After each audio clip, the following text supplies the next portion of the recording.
Hello നമസ്കാരം. ഇന്ന് നമുക്ക് സിമ്പിൾ സാമ്പാർ റെസിപ്പി നോക്കിയാലോ. സാമ്പാർ പല തരത്തിലും നമ്മൾ ഉണ്ടാക്കാറുണ്ടല്ലേ. നമ്മൾ ഓരോരുത്തർ ഉണ്ടാക്കുമ്പോഴും ഓരോരോ ടേസ്റ്റ് ആയിരിക്കും. എന്നാലും വളരെ സിമ്പിളായിട്ട് തോന്നിയ ഒരു മെത്തേഡാണ് ഞാൻ കാണിക്കുന്നത്. അതിനായിട്ട് ഒരു അര കപ്പ് തുവരപ്പരിപ്പ് കഴുകി കുതിർത്ത് വെച്ചിരിക്കുന്നതാണ്. മസൂർ ദാൽ വേണമെങ്കിൽ ഉപയോഗിക്കാം, അതായത് ഓറഞ്ച് കളർ ദാൽ. അതിനകത്തേക്ക് ഒരു ചെറിയൊരു പീസ് ഇഞ്ചി, പച്ചമുളക്, പുളിക്ക് ആവശ്യമായിട്ടുള്ള വാളൻ പുളി, പിന്നെ വെജിറ്റബിൾസ് ക്യാരറ്റ്, അതുപോലെ ഉരുളക്കിഴങ്ങ്, മുരിങ്ങക്കായ, തക്കാളി, സവോള ഇതൊക്കെ ഞാൻ ആഡ് ചെയ്തിട്ടുണ്ട്. നിങ്ങൾക്ക് വേണ്ടുന്ന വേറെ വെജിറ്റബിൾസ് ആഡ് ചെയ്യാം കേട്ടോ. വെണ്ടയ്ക്ക ഇപ്പോൾ ആഡ് ചെയ്യേണ്ട, ലാസ്റ്റ് ആഡ് ചെയ്താൽ മതി.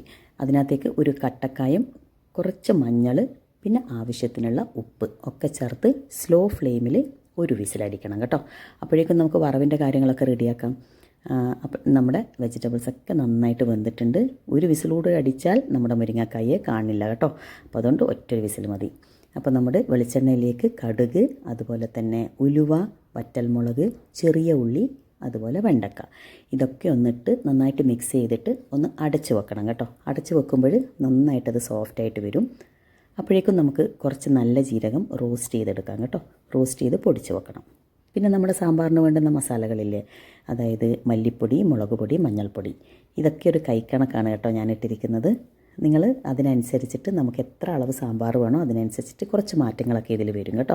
അതുകൊണ്ടാണ് കറക്റ്റ് അളവ് പറയാതിരുന്നത്. ഇനി അതൊക്കെ നന്നായിട്ട് നമ്മുടെ ഈ വെളിച്ചെണ്ണയിൽ കിടന്ന് നല്ല രീതിയിലുള്ളൊരു മൂത്ത് വരണം, നല്ലൊരു മണം വരും കേട്ടോ. ഇനി നമ്മുടെ കായം കട്ടക്കായം ഇട്ടില്ലെങ്കിൽ ഇപ്പോഴേ ആഡ് ചെയ്യണേ. എന്നിട്ട് അതിലേക്ക് നമ്മുടെ ജീരകവും, അതുപോലെ തന്നെ ഒന്ന് ടേസ്റ്റ് ബാലൻസ് ചെയ്യാനായിട്ടുള്ള ഒരല്പം ശർക്കര, പിന്നെ ഞാൻ ലാസ്റ്റ് ആഡ് ചെയ്തത് ഫ്രോസൺ കറിവേപ്പിലയാണ് കേട്ടോ. അതും കൂടെ ആഡ് ചെയ്ത് എല്ലാം കൂടെ മിക്സ് ചെയ്തിട്ട് നമ്മുടെ വെജിറ്റബിൾസിലോട്ട് ആഡ് ചെയ്യണം.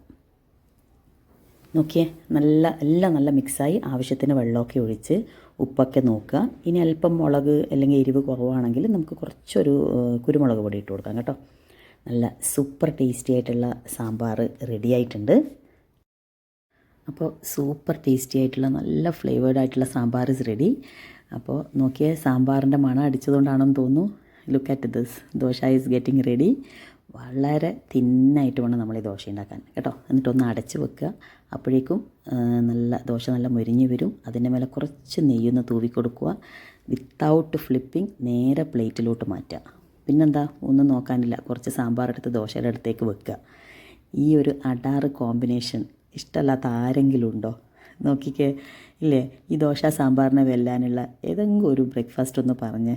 അപ്പോൾ എല്ലാവരും ട്രൈ ചെയ്ത് നോക്കണം. അടിപൊളി ടേസ്റ്റാണ് കേട്ടോ. അപ്പോൾ എൻ്റെ ഈ കുഞ്ഞു ചാനൽ സബ്സ്ക്രൈബ് ചെയ്യാത്തവരുണ്ടെങ്കിൽ സബ്സ്ക്രൈബ് ചെയ്യണേ. അപ്പോൾ വീഡിയോ ഇഷ്ടപ്പെട്ടാൽ ഒരു ലൈക്ക്, ഒരു കോമെൻറ്റ്. ഓക്കെ, അപ്പോൾ see you in the next video. Thank U.